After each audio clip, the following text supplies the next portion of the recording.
फिलिस्तीनियों के साथ आज वही जुल्म हो रहा है जो कई दहाइयों पहले भी हो चुका है। लाखों की तादाद में फिलिस्तीनी बेघर हो चुके हैं। 10 महीने से चल रही गाजा की जंग ने उन्हें तोड़ डाला है और बहुत मुमकिन है कि गाजा की 23 लाख आबादी में से कई लाख लोग अब हमेशा के लिए एक पनाह गुज़ीन यानी कि एक रिफ्यूजी बनकर रह जाएं। लगता है जैसे फिलिस्तीन में दोबारा से नकबा होने जा रहा है। नकबा क्या था, उसकी असली डिटेल्स मैं आपको बाद में बताऊंगा, लेकिन पहले ये जान लीजिए कि आज की वो नई रिपोर्ट क्या है जो बहुत डराने वाली है। दरअसल United Nations relief and works agency यानी कि फिलिस्तीन में अक़वाम मुत्तहिदा की relief and works agency UNRWA ने ऐलान किया है कि गजा पट्टी में हर 10 में से 9 फिलिस्तीनियों को जबरदस्ती बेघर कर दिया गया है। उनकी मर्जी के बगैर उनके घरों से बाहर निकाला गया है। UNRWA ने गजा की 23 लाख अफराद की आबादी का हवाला देते हुए ऐलान किया कि गजा में रहने वाले 10 में से 9 अफराद ज़ायनी हुकूमत के जराइम की वजह से अपने घरों से जबरदस्ती बेघर हुए हैं। किसी को जबरदस्ती जंग के दौरान बेघर करना एक वॉर क्राइम होता है और इसमें इजरायली फौज मुलव्विस है। इसमें मजीद कहा गया है इस रिपोर्ट में कि बेघर फलस्तीनी खानदान जहां कहीं भी पनाह ढूंढ सकते हैं, चाहे वो भीड़ भरे स्कूल हों, खस्ता हाल इमारतें हों, रेत पर बने खेमे हों या कचरे के ढेर हों, वो कहीं भी रहें वहां कभी महफूज नहीं होते। उनमें से कोई भी जगह महफूज नहीं है, कभी भी बमबारी हो जाती है और बेघर फलस्तीनियों के पास जाने के लिए कोई दूसरी जगह नहीं है। आज़ाद बोल इंडिया में आपका खैर मकदम है, आपके साथ मैं आदिल खान आज़ाद। इस रिपोर्ट को आखिर तक देखिएगा क्योंकि बड़ी खास है, बहुत स्पेशल है, बहुत जानकारियां आपको मिलेंगी। काफ़ी रिसर्च के बाद ये रिपोर्ट बनी है। इजराइल गाजा के मजलूम बाशिंदों के खिलाफ जंग जारी रखे हुए है और उसे फौरी तौर पर रोकने के लिए अक़वाम मुत्तहिदा की सलामती काउंसिल की करारदाद और नस्ल कशी को रोकने और इस खित्ते में तबाहकुन इंसानी सूरत हाल को बेहतर बनाने के लिए ठोस एक्शन की ज़रूरत है। यानी अगर जल्द ही कुछ न किया गया तो गजा में बड़ी तादाद में लोग या तो मारे जा सकते हैं या फिर वो अपनी ज़मीन को छोड़कर एक रिफ्यूजी के तौर पर किसी खतरनाक सफ़र को चुन सकते हैं। शायद यही नया नकबा होगा, यानी फ़लस्तीनियों का अपनी ज़मीन, अपने घरों को छोड़कर चले जाना। लेकिन ये नकबा क्या है, बहुत से लोग शायद जानते होंगे, बहुत से नहीं जानते होंगे। जो जानते होंगे उनसे भी कहता हूं, बहुत रिसर्च करके अलग डिटेल आपके लिए निकालिए, ज़रा समझिए।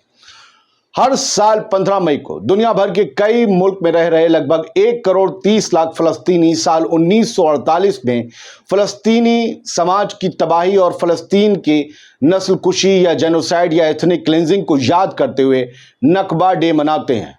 ये कोई खुशी नहीं बल्कि गम और 75 साल से चली आ रही अजियत यातनाओं का मातम होता है। इजराइल पर हमास के सबसे बड़े अटैक के बाद इजरायली डिफेंस फोर्स यानी कि IDF फ़लस्तीन के गजा पट्टी को खंडर बनाने के लिए लगातार 10 महीने से बम बरसा रही है।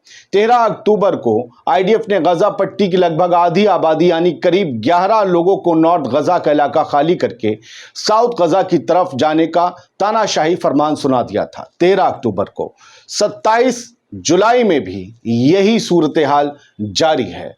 फिर से कहा गया है कि रफा की तरफ जो लोग हैं वो सेफ जोन की तरफ चले जाएं क्योंकि अब IDF को यहां बमबारी करनी है। फ़लस्तीनी खाना बदोशों की तरह मारे मारे घूम रहे हैं। वेस्ट बैंक पर होल्ड रखने वाले फ़लस्तीनी सदर महमूद अब्बास ने इसे दूसरा नकबा कहा था अक्टूबर में, लेकिन आज की तारीख में वो खामोश हैं, उनकी ज़ुबान पर ताले हैं। बहुत से लोग ये जानना चाहते हैं कि ये नकबा क्या है, इसका मतलब क्या है, पहला नकबा कब क्यों हुआ था, तब कितने लाख फ़लस्तीनी अपने ही मुल्क में विदेशियों के हाथों बेघर हो गए थे। तो आइए जानते हैं आज के इस एपिसोड में व्हाट इज़ नकबा। फ़लस्तीन में अलग यहूदी मुल्क बनाने के लिए यहूदी नेताओं ने 1948 में ब्रिटिश हुकूमत का खुला सपोर्ट हासिल कर लिया। इसके बाद 14 मई 1948 को जैसे ही ब्रिटिश शासनादेश ख़त्म हुआ, ज़ायनी ताकतों ने इजराइल स्टेट की स्थापना कर दी, बुनियाद रख दी और ऐलान कर दिया। इसके नतीजे में पहली अरब इजराइल जंग शुरू हो गई। ज़ायनी मिलिट्री और कट्टरपंथी रब्बी ग्रुप्स ने कम से कम 7,50,000 फ़लस्तीनियों को 7,50,000 फ़लस्तीनियों को उनके घरों और उनकी ज़मीनों से बेदखल कर दिया और तारीखी तौर पर फ़लस्तीन के 78% हिस्से पर कब्जा कर लिया। सोचिए किसी से उसके घर का 78% हिस्सा छीन लिया जाए तो कैसा लगेगा, वो क्या करेगा। फ़लस्तीनियों से तो उनका 78% मुल्क छीन ही लिया गया, बाकी बची 22% फ़लस्तीनी ज़मीनों को अब के कब्जे वाले वेस्ट बैंक और हर तरफ से घिरी गजा पट्टी में बांट दिया गया। तब इजराइल को इस 22% पर कब्जा नहीं था। कितने बड़े दिल वाले थे तब के इजरायली, लेकिन अब हल्के हल्के इन ज़मीनों पर भी कब्जा बढ़ रहा है। राफा क्रॉसिंग, न जाने कहाँ कहाँ, नॉर्थ गजा और वेस्ट बैंक के कुछ इलाकों में नए सेटलमेंट्स, ये आजकल हम सुन ही रहे हैं। यूनाइटेड नेशंस के पार्टीशन प्लान या यूं कहें कि संयुक्त राष्ट्र की विभाजन योजना के तहत इजराइल को उसके बनने के वक्त फ़लस्तीन का 55% हिस्सा दिया गया था, और आज ऐतिहासिक फ़लस्तीन के 85% से ज्यादा हिस्से पर इजराइल का कब्जा है, जो कि खुद यूएन के बनाए प्लान के खिलाफ है। ये व्हाट्सएप पर मैसेज पाकर अपना ज्ञान बढ़ाने वाले बेवकूफ और अहमक नहीं जानते हैं, जो गोदी मीडिया और बम बम जय जय करने लगते हैं। इजराइल और अरबों में 1948 से छिड़ी जंग जनवरी 1949 तक जारी रही। इसके बाद इजराइल और मिस्र, लेबनान, जॉर्डन और सीरिया के बीच सीज फायर समझौता हुआ। तब मिस्र, लेबनान, जॉर्डन, सीरिया लड़ाई लड़ रहे थे इजराइल से, आज नहीं लड़ रहे। 1949 की सीज फायर लाइन को ग्रीन लाइन के तौर पर भी जाना जाता है, और ये इजराइल और वेस्ट बैंक के बीच आमतौर पर मान्यता प्राप्त बॉर्डर है, रिकॉग्नाइज्ड बॉर्डर है। जून 1967 की जंग के दौरान इजराइल ने बाकी के फ़लस्तीन पर भी कब्जा कर लिया था। 1947 और 1949 के बीच ज़ायनी फोर्सेस ने मेन फ़लस्तीनी शहरों पर हमले किए और लगभग 530 गांवों को तबाह कर दिया। दर्जनों जेनोसाइड किए गए। इजराइल की बर्बरियत की एक सीरीज में लगभग 15,000 फ़लस्तीनी मारे गए, यानी जिनका घर था उनके ही घर में कोई और बाहर का शख्स उनको आकर मार रहा था और उनके घरों पर कब्जा कर रहा था। आज के माहौल में ऐसे लोगों को भू माफिया, गुंडा, कातिल या डकैत कहते हैं, मगर इजराइल के लिए ऐसे लफ्जों का इस्तेमाल किसी ने कभी नहीं किया। इवन मानवता का पापा कहलाना पसंद करने वालों ने भी नहीं, बल्कि उन्होंने तो बेंजामिन नेतन्याहू के लिए कल और परसों रेड कारपेट अमेरिका में बिछाए। ऐसा हुआ, दावत दी गई, कहा गया well done. Nakba national day of remembrance के तौर पर भी मनाया जाता है। फ़लस्तीनियों ने कई दहाइयों तक अपनी मादरे वतन यानी अपनी मातृभूमि को खोने की नेशनल ट्रेजेडी को मामूली स्तर पर मनाया, लेकिन 1998 में पैलेस्टीनियन अथॉरिटी के पूर्व चेयरमैन यासर अराफात ने नकबा के 50वें साल पर 15 मई को नेशनल डे ऑफ रिमेम्बरेंस घोषित किया।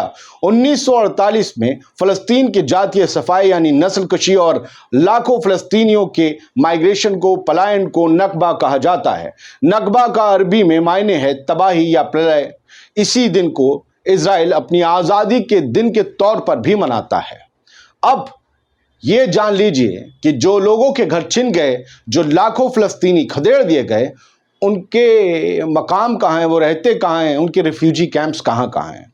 पूरे फ़लस्तीन और पड़ोसी मुल्कों में कम से कम ऐसे 58 कैंप्स हैं जहां लगभग 60 लाख रजिस्टर्ड पैलेस्टीनियन रिफ्यूजीज रह रहे हैं। उनकी मदद UNRWA करती है, लेकिन अभी इसे आतंकवादी संस्था इजराइल जैसे शरीफ देश ने घोषित कर दिया है। अपने ही मुल्क से बेदखल कर दिए गए फ़लस्तीनी पनाहगुज़ीनों की तादाद सुनकर आप चौंक जाएंगे।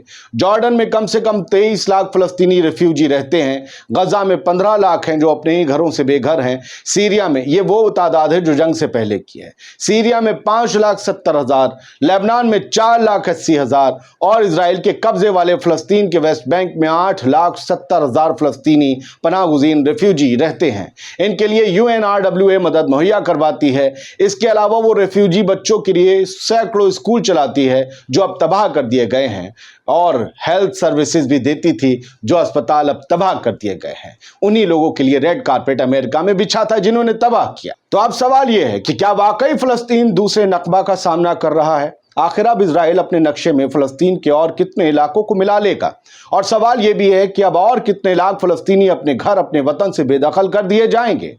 जवाब शायद वक्त देगा। ये एपिसोड पसंद आया हो तो कमेंट बॉक्स में ज़रूर बताइएगा। हमारे चैनल आज़ाद बोल इंडिया को सब्सक्राइब कर लीजिए और वीडियो शेयर भी करें। अफवाहों और झूठ के इस दौर में सही जानकारी का फैलना बहुत ज़रूरी है दोस्तों। اپنے دوست عادل خان کی ہمت تو بڑھاتے رہیے، لیکن ہمارا دنیا ٹوڈے جو ایک نیا چینل ہے جہاں ویژولز کے ساتھ سٹوریز آئیں گی اور ایسی تمام ریسرچ سٹوریز وہاں آئیں گی، تو اس کو ذرا سبسکرائب کر لیجیے۔ یہاں تو آپ کو ڈیلی نیوز ملتی ہی رہے گی۔ شکریہ، سلامت رہیے۔